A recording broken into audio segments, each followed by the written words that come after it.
Hola, pues bienvenidos, muchísimas gracias, buenos días.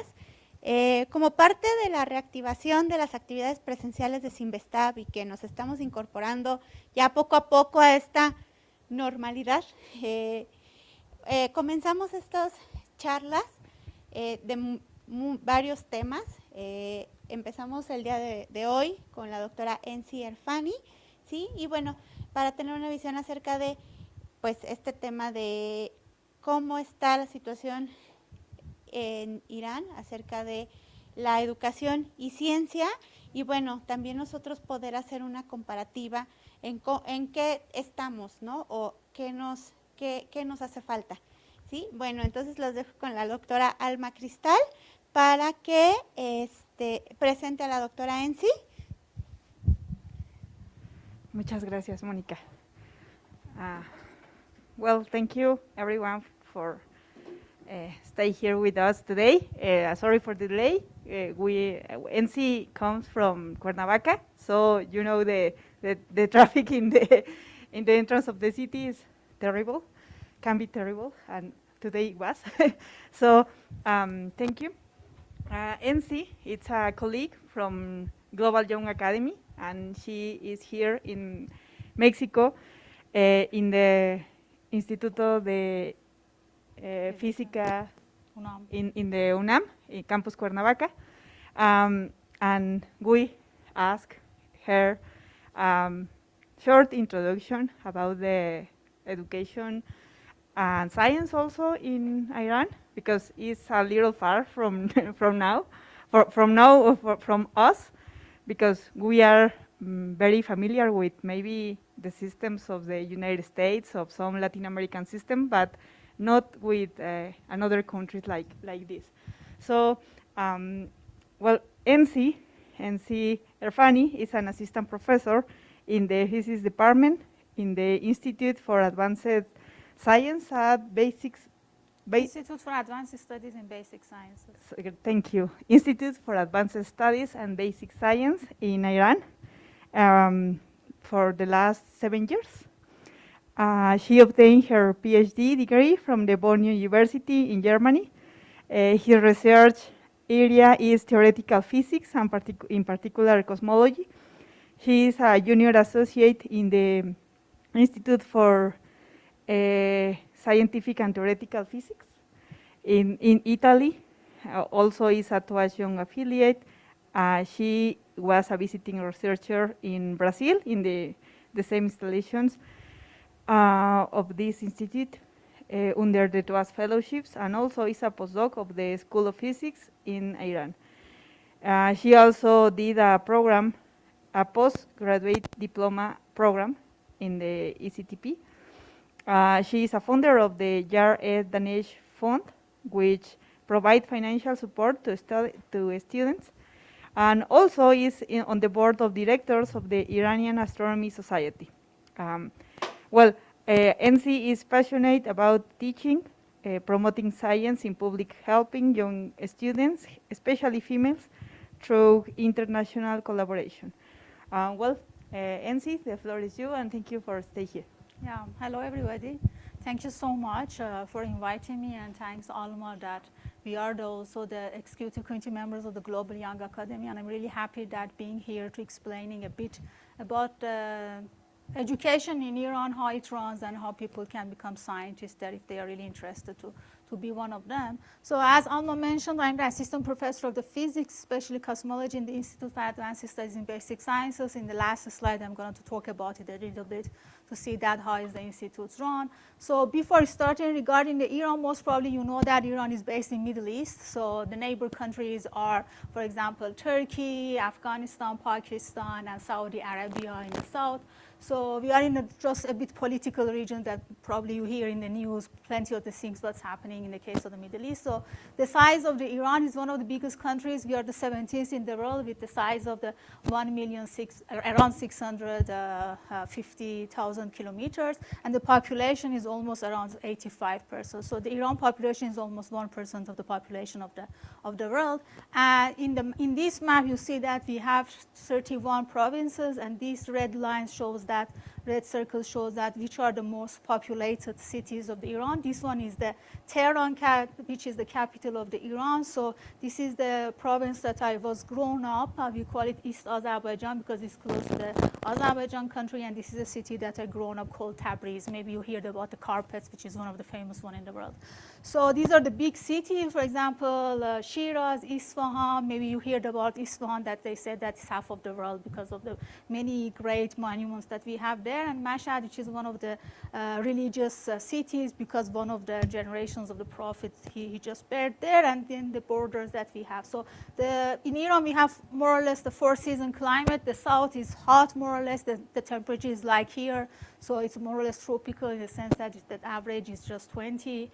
Most of the time, but in the north, in the place that I'm living, so it's always it snows also in the case of the summer. So the city right now I'm living is Zanjan, which is here, so it's more or less the middle of the Tehran and Tabriz, which I grown up. So this is a bit of information regarding Iran, and you see that the flag is more or less similar to the flag of Mexico. So regarding the case of the education in Iran, the rate of the people that they are educated is really high.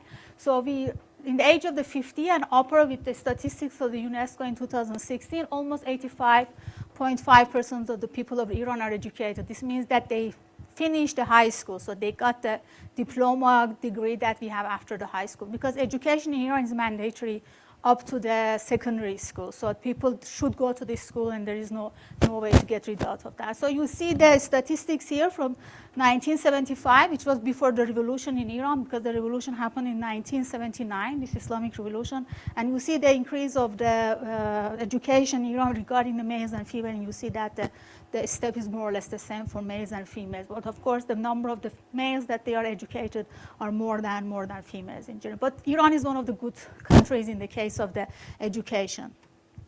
So regarding the education, how it starts in Iran, we start with the basic education. At the age of the 6 or 7, you go to the elementary school.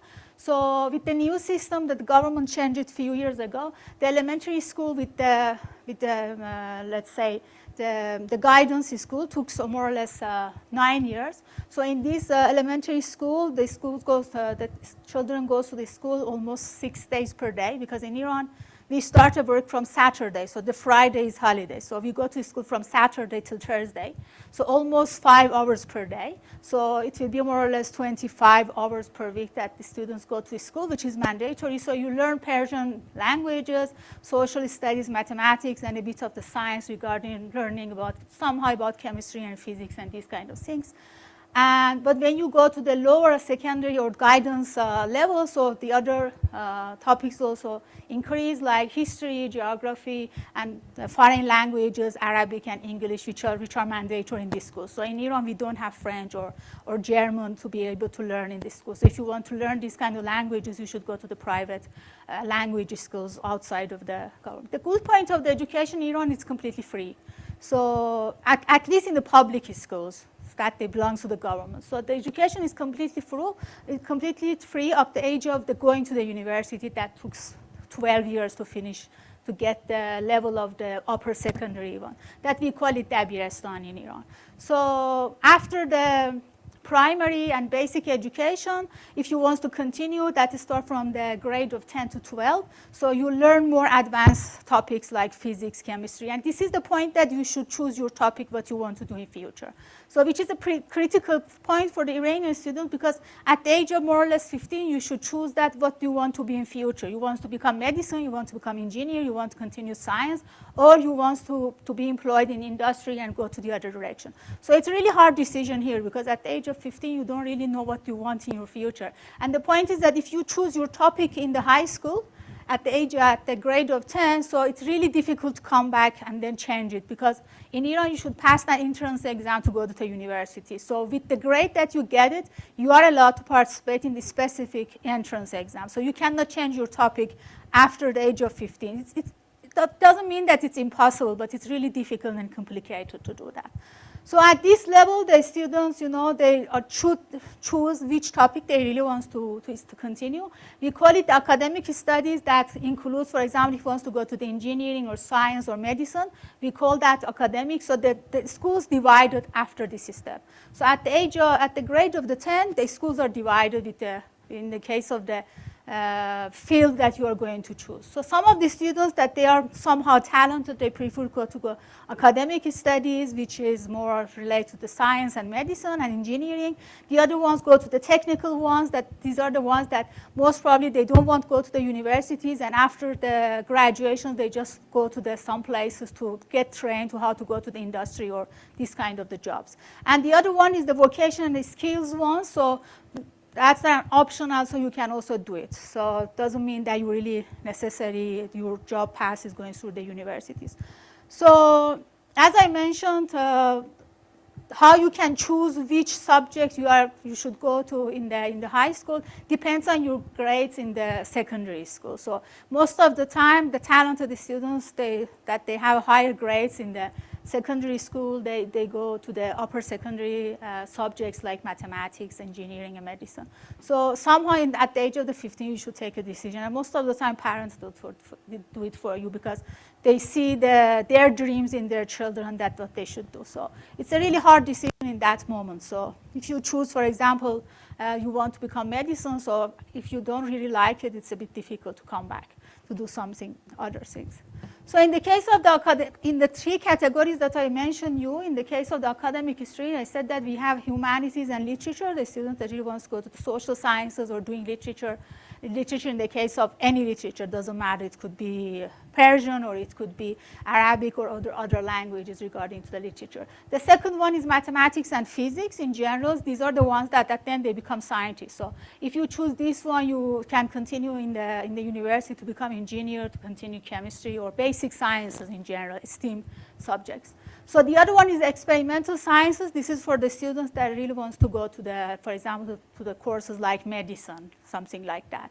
So then in the high school, when you go to the upper secondary school, the subjects completely divided. So of course, the students are all of them in the same school, but you are participating in the different courses. So then the courses divide. For example, if you go to the experimental sciences, you learn more about biology than physics or mathematics. But if you choose mathematics or physics, of course, you have less courses in biology. And if you go to the humanities and literature, of course, you are going to learn more about Arabic or English or social sciences. So it's just divided in that sense. And the other point is that in Iran, up the level of the university, the schools are separated between females and males. So till the entry into the university, girls and boys are completely separated. So just in the university, you are allowed to be together, which is one of the bad points of the system because you don't learn how to train with the other gender. So the schools are separated. So if you have two kids that they are even twin and they are girl and boy, you should send them to different schools because they cannot go to the same school because of the system.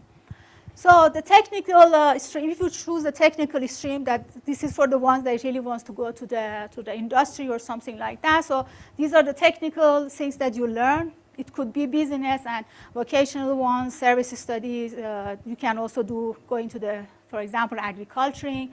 So the sub-specifications could be carpentry, that I said that it's important to Iran, that you can become a mechanic, or these subjects are more for males that they are interested to go this kind of the subject. So the health services or tailoring is part of that. Then of course for going to the technical streams, you don't want to be really, really talented one. Because with the low grades also you can go that one. So at the end of your studies, you will get a diploma which shows that you are trained in that specific subject, let's say, for example, agriculture. So then after that, it's possible that you can find a job even after the high school. So, but some of the students, they prefer also to go to the university, and for going to the university after the high school, you should pass a 1-year course that's called pre-university year that train you how to pass the entrance exam that I told you. There is an entrance exam in Iran. So that pre-university year helps you how to be able to pass that entrance exam, which is really competitive in Iran. The other one is the vocational one that gives you the certificate of any skills that you get it.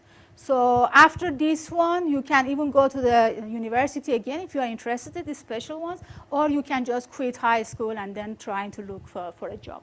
So this is up to the level of the high school. And after the high school, as I told you, in the system, we have 1 year of the pre-university one. This is for the students that they really want to enter to the university. So it's not mandatory. It's up to you that really wants to go through the university, continue your education, or you just want to quit and just go to do other training and other skills and go to find a job.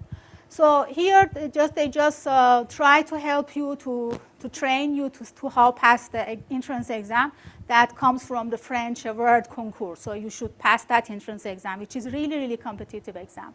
So in the year that I participated in that exam, if I remember, it was in 1998, because at the age of you start school around age 6 or 7, so after 12 years, you are more or less 17 or 18 that you should pass this entrance exam. So in the year that I passed this exam is in 1998, that I'm telling what age I have. So in that exam, the point is that because we were the students after the revolution in Iran, people so excited about having kids. So that year that I participated in the exam was the most highest populated exam that we had. So almost 1.5 million students participated in that exam. And in those days, getting a position and seat in one of the public universities that the education is free and also high level was really, really difficult. So almost 1% of the students could go to the university, in the public universities. So these days it has changed because plenty of the private universities established in Iran. So you should pass this exam, and that is where the private schools play a major role, because the level of the education in private schools, because you pay for that, it's much higher, and they have, of course, better teachers. So most of the time in this pre-university year, you just learn that how to pass that exam. So somehow they don't increase your knowledge. They just show you the techniques how to pass this exam, because this exam is really, really competitive. It happens every June, just in 3 days, because of the different 3 subjects. That depends on which one you are interested. We have art, we have languages, we have medicine and physics and mathematics, and also literature and social sciences. So the exam happens in 3 days, in the morning and in the afternoon. It depends on your subject. So it's 4 hours. So your destiny just happens in 4 hours if you can pass that exam. So it's a 4-hour exam or multiple choices. So in this pre-university time, you just train how to be fast for passing this exam in 4 hours and getting the much grades after that. So you can participate in this exam several times until the time that you really see that you really choose the subject that you really want. But the point is that regarding the grade that you get in the exam, then you are allowed to choose the subjects that you are interested in. For example, if you participate in the exam related to the physics and mathematics, if you have a higher grade, you have chance to go to the engineering. If you have less grade, so the chance going to the other subjects like basic sciences, physics, and chemistry. So it depends on what you get in the exam. So the competition is really high, and also the level of the universities also are different exactly. So then your grade shows you that which university you can go and which subject you can go. So the point is that here, the boy students, they have a problem, because if they cannot pass this exam, they should go to the military service. So the military service in Iran is mandatory. It's 18 months. So you should do that. So sometimes you are allowed to stay again in the role for 1 year more. But after 2 years, if you cannot pass the exam, you should go to the military. This is the most problematic case for boys in Iran, because they should pass the exam to go to the university. Otherwise, before finding any job, they should pass this military exam. It's one of the horrible things for them. But at least for the girls, it's not mandatory, so they can pass this exam as much as they want. But the point is that if you choose a subject, and if you just take a grade in the exam and you choose a subject, but that then, because you have 100 options after the exam regarding your grade. So you have plenty of the positions, depend the subject, so you should choose which courses and which subjects and which universities you are interested in going. So it's a competition that which one you are going to get accepted that. So it's not your choice. You choose 100 options, but at the end, it depends on your chance that which subjects you are going to choose in the university. So it's not by your choice to say that, okay, I want to study physics, I want to study chemistry. No. This is the competitions that tells you that which subjects you are going to do. So you should be really careful when you want to choose your subject in the university. So if you just say that, okay, I want to go to the university and put anything in these 100 options and just accept it in university, you should go to the university, because there is no rules telling you that, okay, I don't want it and I don't want to do it, because you just, failed the chance of the other person. So you should go to the university. Otherwise, you should pay for that you just choose the place of the other person. So you should be really, really careful in choosing which subject and which university you want to go. And sometimes this is problematic for the girls, because some cities, they don't have good universities, so the parents don't allow them to go to the other cities, especially the big ones, the major ones. So you should be really careful that you should really work hard if you really want to choose a specific topic and a specific university, especially the university that they are in Tehran, which are the best one in the, and also the most populated cities. So this is the critical point of your life in Iran at the age of 18, and the point is that in my life and my career, of course, I had plenty of the challenges to pass, but I never want to come back to this 4 hours exam, because that changed my life forever. Because I got accepted in physics, although I really loved doing physics, but to be honest, I didn't know what is physics, what I'm going to become after studying physics. I just accepted in physics, and I just really loved it, and I said, okay, I want to continue after master and PhD. But there are plenty of students, when they enter to the university, they don't like the subject, so there is no way to come back, because then you should stay again 1 year more for the entrance exam, and sometimes the students are just disappointed, or families, they don't allow them to stay. Sometimes girls are forced to get married, and boys, they should go to the military service. So it's really, really hard. So most of the students said, okay, I just want to enter the university. Maybe after that, I will get a chance to change my subject. So if you pass this exam in any field, you just go to the universities. And I said the top students always go to the engineering and medicine, because more or less the job is guaranteed after getting the bachelor degree. But for the other courses, it's a bit difficult to find job. So how goes higher education in Iran after passing this exam? So you can go to the universities. You can go to the general or comprehensive university. They also exist. You can also go to the specialized universities, which is related to the fine arts and engineering and medicine.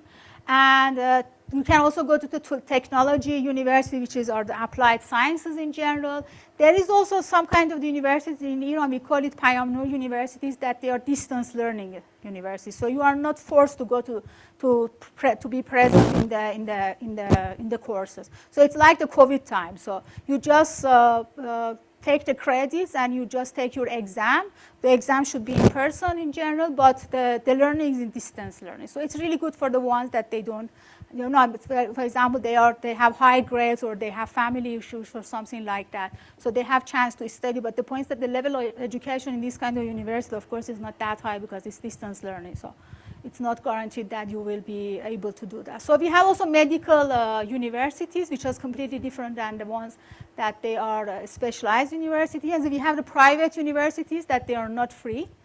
And in most of these private universities, you should also pass the entrance exam. But the grade that you want is much lower. I remember that the time that I take the exam, there were 2 exams for the private universities and for public universities. And the point is that in the public university, I got accepted in physics because of the high competition. And in the private university, I got accepted in the electrical engineering, which is much higher level than physics. But these private universities are not free, so you should pay for that, and they are not really cheap. So you can go to these private universities to study what you want if you cannot get that much grade, but you should pay for that. And sometimes, especially for medical courses, it's too expensive, because they have plenty of the practical courses that you should pay for. They should pay for that. So there is a chance to go to private university and study whatever you want, but you should pay for that. And sometimes some of the degrees of these private universities are not accepted by the other countries. So if you want to continue your education abroad, maybe some of them are not accepted. So you should be really careful that which one you want to go. But the public ones are really good, and the system is more or less standardized with the systems of the Europe and US. So after that, you have a chance to even apply to study abroad. But for the private one, that's not guaranteed that. So the point is that in Iran, we have two different ministries. The Ministry of the Science, Research, and Technology is for the universities that they are devoted for any courses except medical studies. So if you want to go to the medical studies, it's under the Ministry of the Health, Treatment, and Medical Education. So they are separated. So in each city, you have two types of the university. The one that they are related to the mathematics, physics, and engineering, and all these topics, and also social sciences, which runs by the Ministry of the Science, Research, and Education. And the medical ones that they have also their own hospitals, they are running by the Ministry of the Health, Treatment, and Medical Education. So they are completely different. So in each city, you can find both different universities, different buildings, and different structure. But the point is that for all of these, all the systems, the rules comes from the ministries. So it doesn't matter in which university you are going to study. So the syllabus are the same. The system is more or less the same. So all of them should pass the criteria of the ministry of both of these main ministries. So it doesn't mean that since you are going to the private university, so the rule is completely different. No, the rule is exactly the same. So you should pass the same credits, same years, and also everything is the same. But the quality of the education, of course, is different. And also getting hired as a faculty member in public universities is a bit difficult than become a professor in a private universities. That's completely obvious.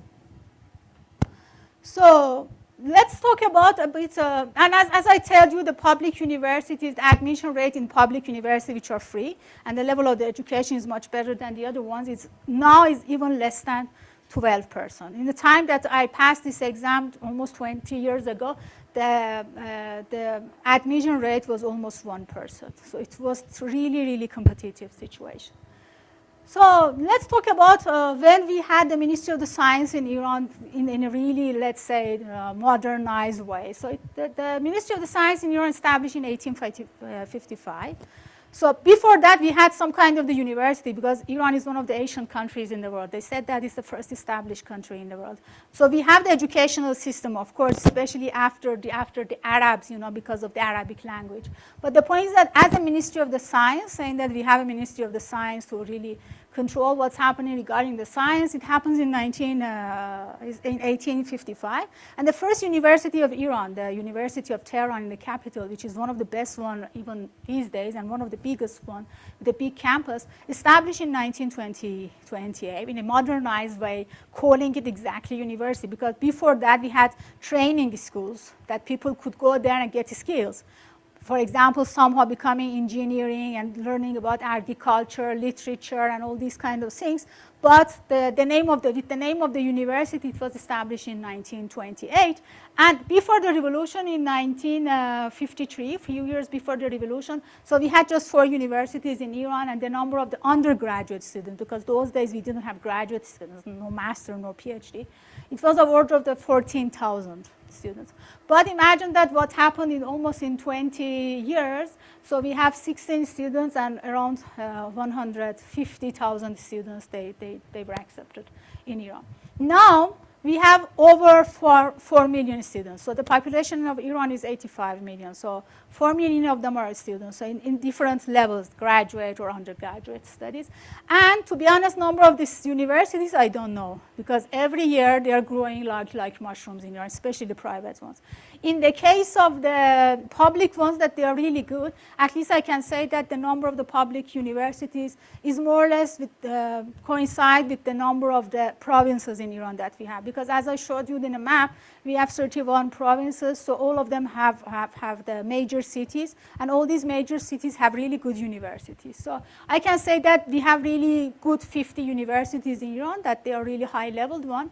But apart from that, somehow the statistics shows that the number of the universities that they give you the higher education is of order of the 230, 40, something like that.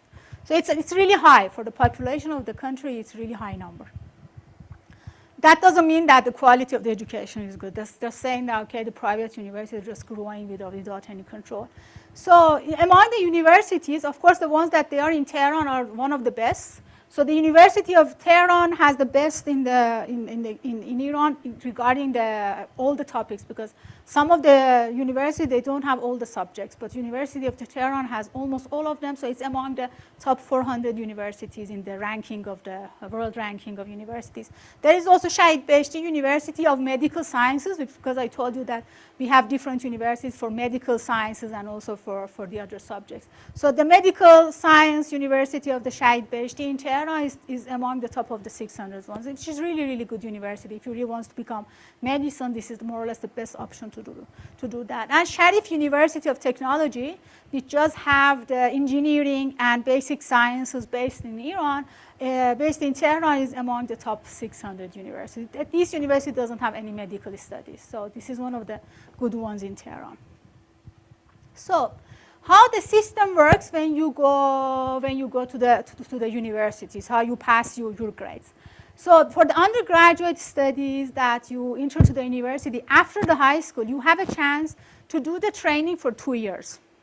So these 2 years, we call it associate degree. So you should complete around 70-something credits to be able to pass that. And the duration is 2 years. This is for the ones that they go to the subjects like they want to learn the skills and such kind of the things. So if they want to get the university degree after the high school, they can do this 2 years training.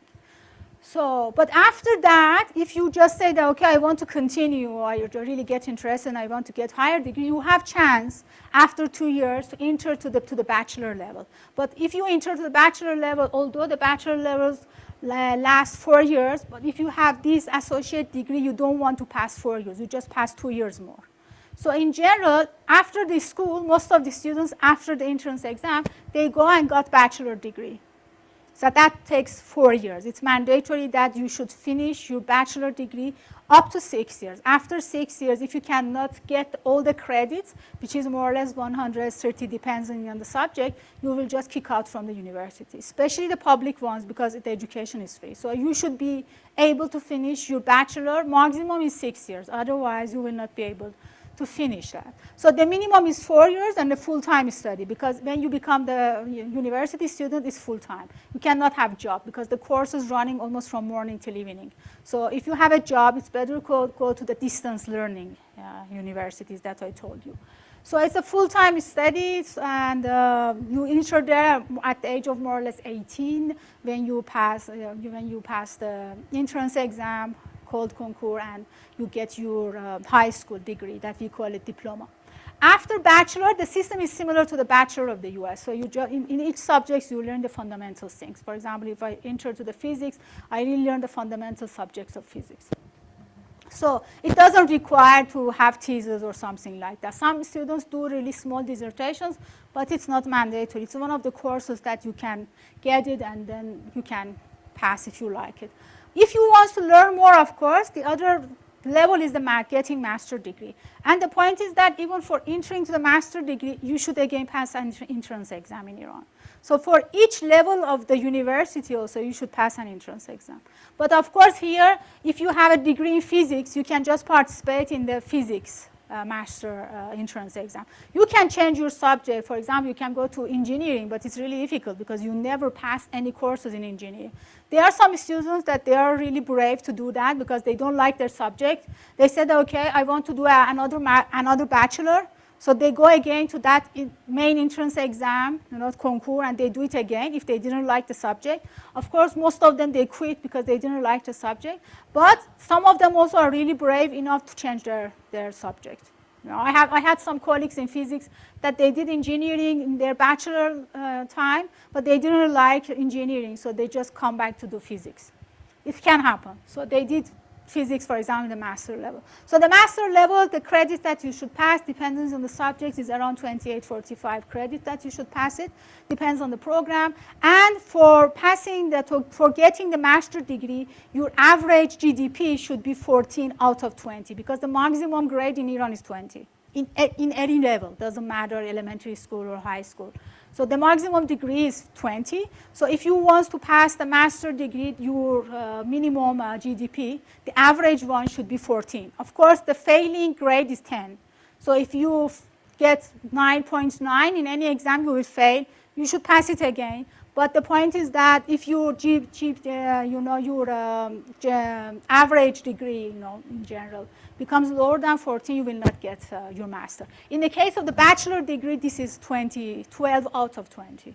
So with less than 12, you will not be able to get your bachelor degree. And in the case of the master level, passing a thesis is mandatory. So in the first year of the master, you pass the courses that for getting the credits, you choose your supervisor, your subject, and after that, you do a thesis. But for example, in the case of the physics, you should also be careful which university you are going, because all of the universities, they don't have all the subjects. For example, if you're interested in cosmology or astronomy, you cannot go to any university because some of the universities, they don't have that topic. So if you want to, for example, do optics or condensed matter physics, you should be careful that which university you are choosing after passing the master exam, because all of them, they don't have it. And here also, again, there is a competition because some of the universities are better in astronomy than the other ones. So if you really want to go to the better university in subjects of astronomy, you should have a better grade. So in the entrance exam. So the competition again is there, and sometimes it's also higher because the number of the seats in the master level, of course, is much lower than the bachelor level. So you should choose which one you want to go, and sometimes you should also choose somehow your supervisor in advance because, for example, in the case of the astronomy, there are several topics. Maybe you don't like that subject with that professor if you go to that university. So you should be really careful that what you really want in the master level, you should somehow be cautious about that. So the minimum year is 2 years, but most of the students, they pass it in 2.5 years because the thesis lasts longer, especially if they're doing experimental studies. So you don't know how your experiments go. So in general, it lasts 2 years, but you should finish it in 3 years. So if you cannot finish your credits and your thesis in 3 years, you'll just kick out from the system. So you should do that. So after master, of course, if you really want to continue, you should go to the PhD level. We call it the Doctor of the Philosophy in Iran too. So the Doctor of Philosophy have less credits to pass, but in Iran we have also the courses in PhD, because in some universities in Europe, for example, when I was in Germany, they didn't have 4 courses in PhD level. So it's 3 years and it's just research-based. You just go and do your research, so you don't pass any courses. But in Iran, 1 year you pass courses, and after this 1 year, there is an evaluation. There is an exam. This is one of the scary exams that the students, they don't really like it because they can ask you, there is going to be a written exam and also their oral exam that the professors, try to understand that how you really understand the subjects if you want to do your PhD study. So there is a written exam. It can cover any subject, for example, in physics, every fundamental things from bachelor till master. So you should be really good if you want to pass this exam. So it's after 1 year. So then you have a chance to pass this exam 2 times. If you fail the first time, there is also a chance after 6 months to do it again. But if you fail the second time, you don't have chance to choose your thesis. So you should just go out from the system. So there is also oral exam for that. And then for the entrance exam of the PhD, there is a written exam, like the concours that I told you, with a high competition. And after that, you choose the universities that you really want to go, with the level of the universities that they announce it. And after that, the universities call you for the oral exam. So after passing the written exam of the PhD, you should go to the universities to have an interview. So they ask you about your master's degree, how was your dissertation, because if you are going to that specific university, for example, doing astronomy, you should have an astronomy background that coincides with the professors in that university, You cannot say that, okay, I'm interested in solar physics, but you are going to the university that there is no solar physics doing person there. So you should be really careful which universities you are going to choose. And of course, if you want to change your subject in the PhD level because you didn't like your master, let's say, 1, or you want to convert to something else, you should have enough knowledge to answer the questions that they ask you to see that how is good your background. Hopefully, I didn't pass this process because I did my PhD in Germany. It was much simpler getting an application or going to this system, especially those days that competition was high. And in a time that I had a chance to go to the PhD exam, each university has its own exam, so it was not national one. The other entrance exams, bachelor and master, are national, so all of the students pass the same exam. But those days for the PhD, it was for the university-dependent one. So for each university that you wanted to go, you should register for that specific university, and the dates were different, so you were accepted to the written exam. And sometimes having the language degree, English degree, is really mandatory for some of the universities. You should prove that you can do your thesis in English. Of course, the thesis at the end is going to be written in Persian, but you should be able to read the papers in English. So for some of the universities, even now, it's mandatory to have the English degree after this 1 year of the passing all the credits. If you cannot do it, then it's going to be a problem. So there are some, in Iran you can also get IELTS and TOEFL. It's a bit complicated because you should go to the other countries because of the sanctions. It's not possible to pass these exams in Iran. But there are also some national English certificates that you can get them, which is acceptable by the universities. So the level is more or less like the IELTS and TOEFL. So you can pass these coins. So after 1 year, you should show that certificate to the university if you don't have it at the beginning. So as I said, after passing all these credits, you pass an exam, the written exam, and after that oral exam, it depends on your dissertation. So you somehow should choose your supervisor and your topic, and you should know somehow about your dissertation and your thesis, what you are going to study on that. So if you pass this written exam after 1 year of the PhD courses, you will have a time of order of 6 months after this written exam to prepare yourself your pre-defense. So you should be able to say that, okay, I want to choose this subject, and I know about it, how it's going to be. So it's like the pre-defense.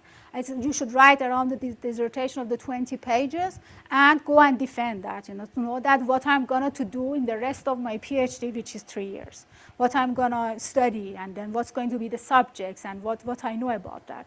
If you fail it, you have a chance again, second time, but you fail again, there is no chance. So you should quit PhD program.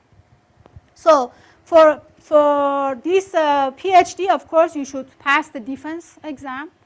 So it's like the other countries. And also the overall average should be 14 out of 20. In master, it was also the 14, but even in PhD, it's 14. So the grade of the defense is different. So you get different grade for your defense, which we call it excellent, very good, good, and if it's not good, failed. So it depends on the grade that you get it.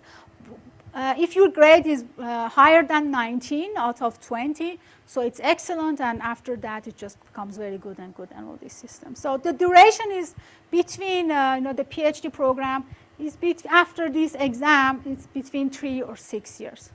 And some of the students, unfortunately, it passed for them 6 years, which is one of the failures of the system because these students cannot finish their studies in a due time. In general, the whole PhD should last 4 years, like the system of US, but it doesn't happen in Iran. Apart from all these educations, if you want to become teacher in high school, for example, teaching specific topics, you want to teach chemistry, mathematics, or physics, science, something like that, literature, let's say geography or biology. If you want to teach such kind of the subjects in high schools, because they are specific subjects, you can go to the specific universities that they have teacher education. So they have different courses. For example, if you want to become a teacher of physics in high school, you can be trained like a person who is going to get bachelor in physics. So the courses are going to be more or less the same, except that you will learn that how to deal with the students, how you train them, how to, some of the, let's say, psychology courses also something like that, how you can do the education system. So if you want to become teacher, that more or less the job guaranteed after getting the bachelor, you can do that. But even with the master level, you can apply for the system of the elementary schools and let's say upper secondary school to become teacher. So after your bachelor, you can also do that.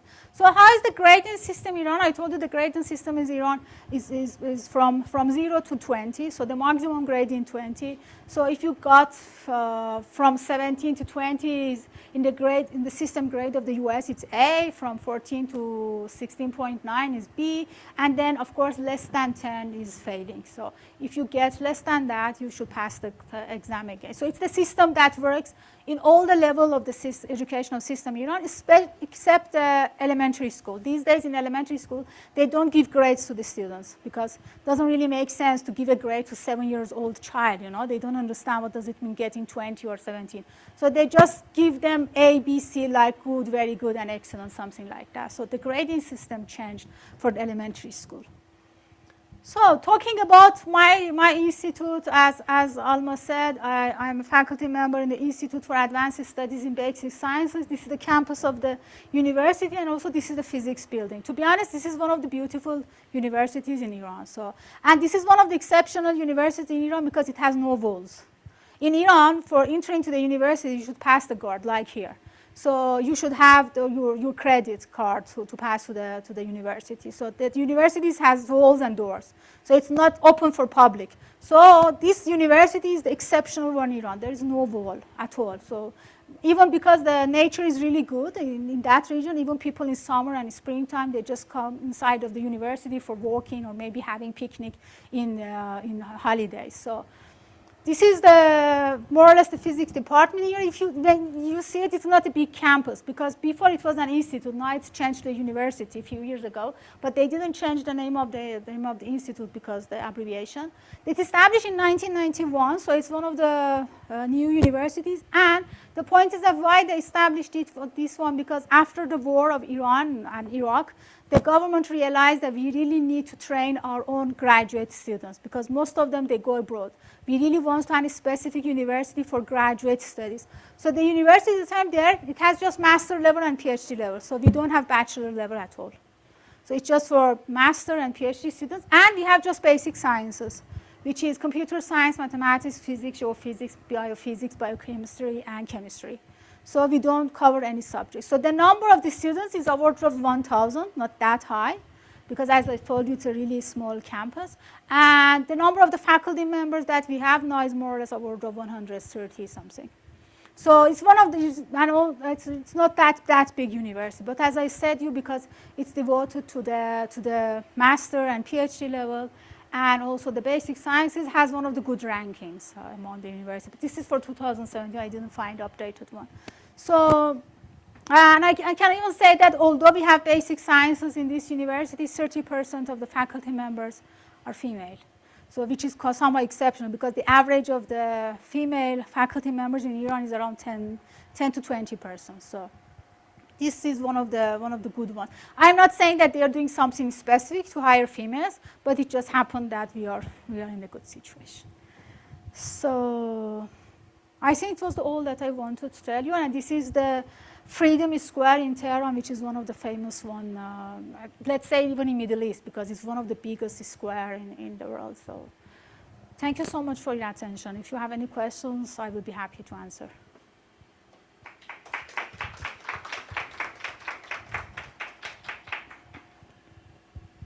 Thank you so much, Nancy.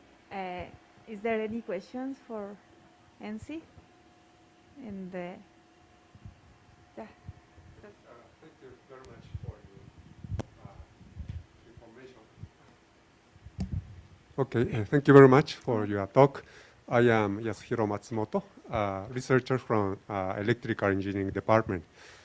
Okay, I think this is for to try to recruit or to bring for our students to search some of the interest in Tehran. Okay, you have mentioned about the public universities that is very competitive. So that is about 12% of students can enter. There are some scholarship for the national or foreigners, or that is limited? The point is that in Iran, education is free in public universities. So even as a PhD student, you don't receive scholarship. So if you, for example, accepted in a city that's not your own hometown, so of course the dormitory and all the things are free or really, really cheap. But the point is that you don't receive any salary or any scholarship from the government because Everything is free. So that's why, and also since we have an entrance exam, accepting the foreign students is a bit complicated.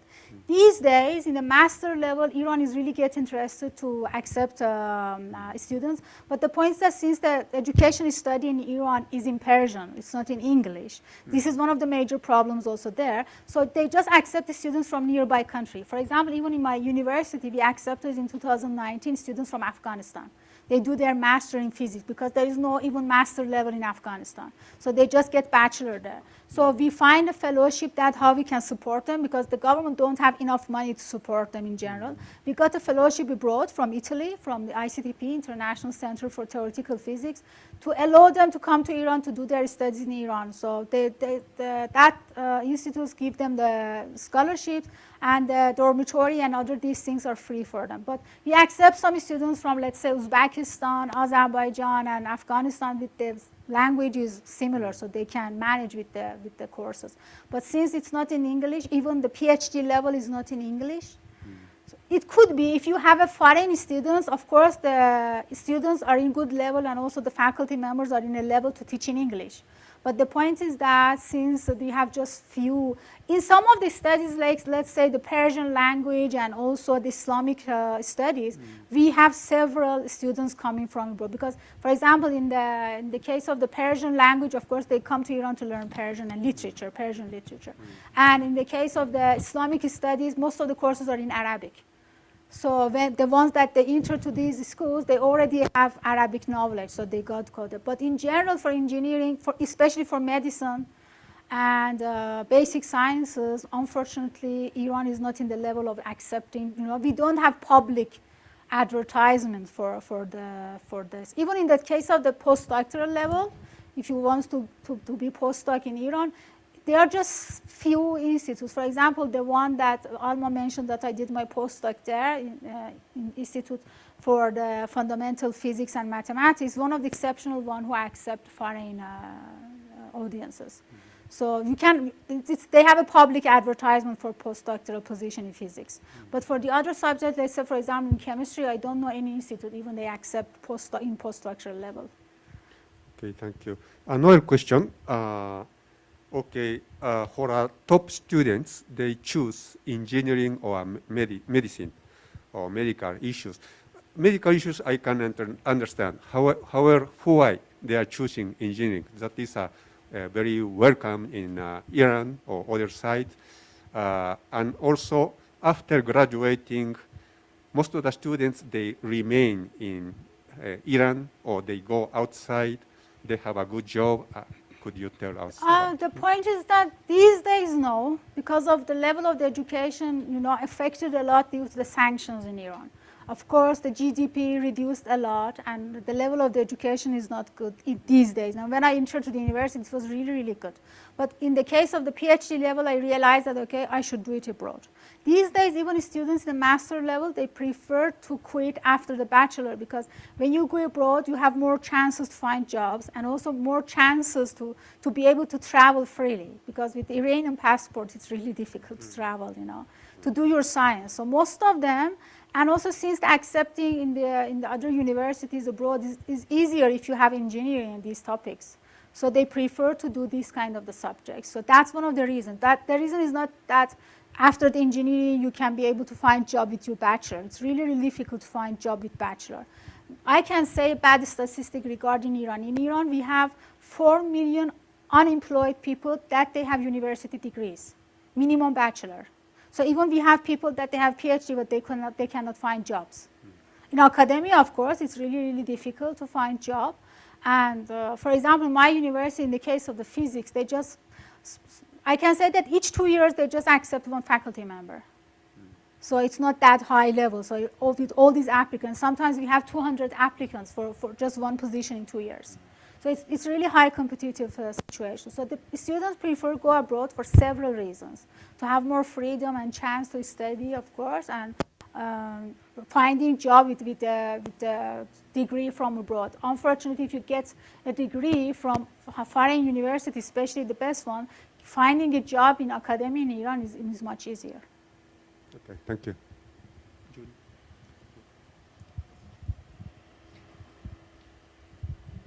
Gracias. Thank you. I don't know if anybody else want to ask.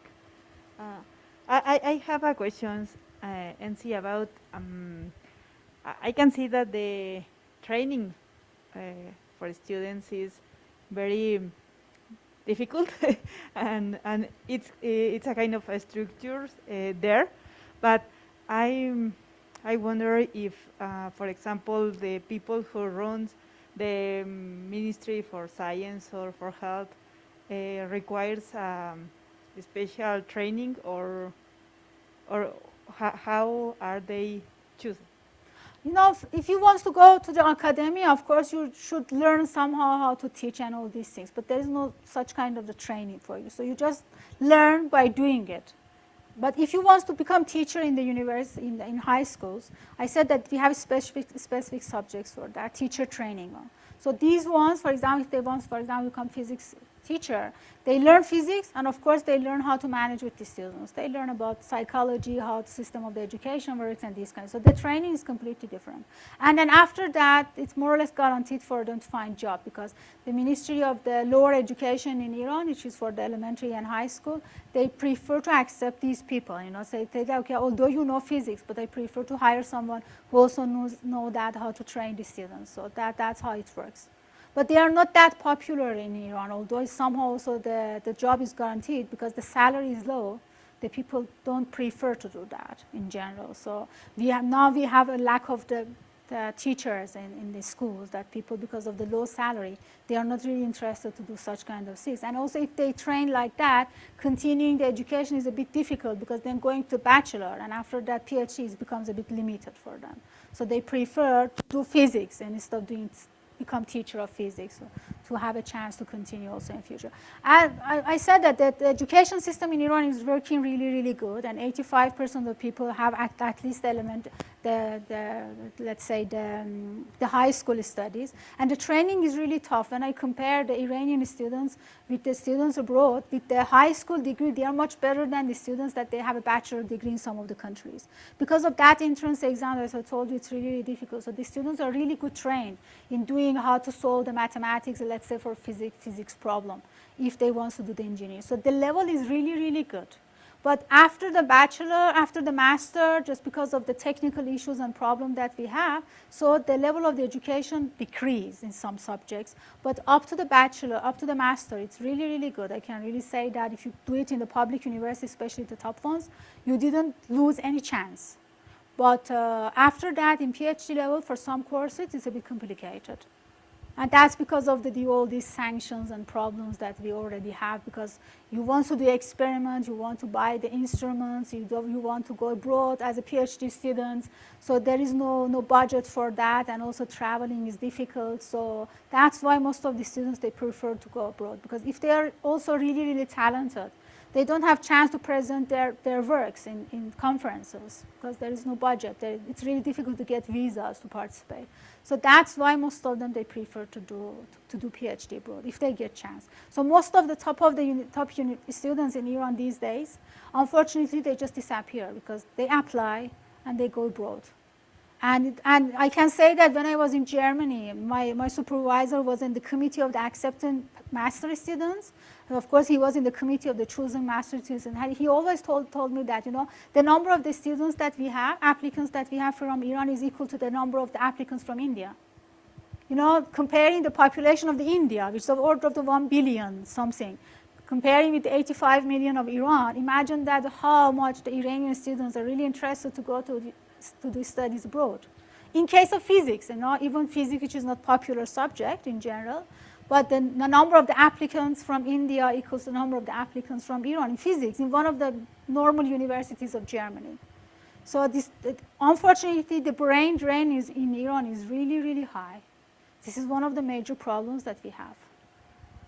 Okay, thank you. But I was wondering about what is if there is any specific training for choose the head of the Ministry of Science, for example? No, in general, not. They just have all of them have PhD. Most of the ministers in Iran, they have PhD degree. And for some of them, it's oriented with the subject that they are doing. For example, now the Ministry of the Science in Iran has PhD in chemistry. The former one had a PhD in mathematics. Of course, for the one of the Ministry of the Health and Medicine, he should have a degree, PhD, let's say PhD degree in health science or something like. He should be a medicine. I'm saying he because we never had female minister in Iran. Never.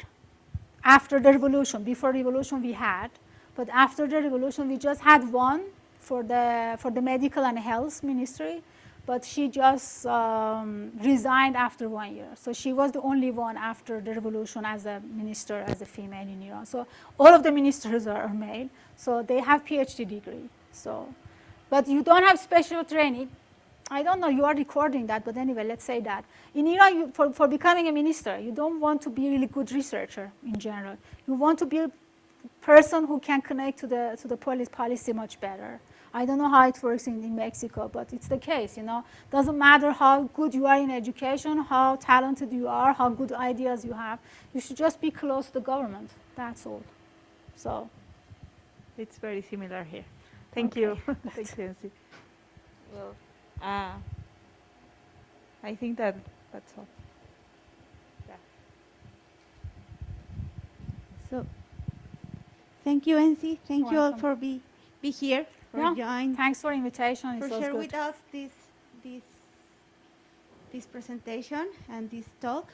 I hope it was helpful in general because as your colleague asked that it's not easy to go to Iran and do studies as a foreign student, but I hope in future it happens. Yeah, it's the reason for you are here. Yeah, thank you so much. For part of Simba staff. Ah, we are gonna great. give you Ah, some thank you present, so a much. little Wow. present. Wow, that would be a good memory of this Yeah. day. Thank you so much. And welcome. Yeah, thanks. Thanks for your attention. Great.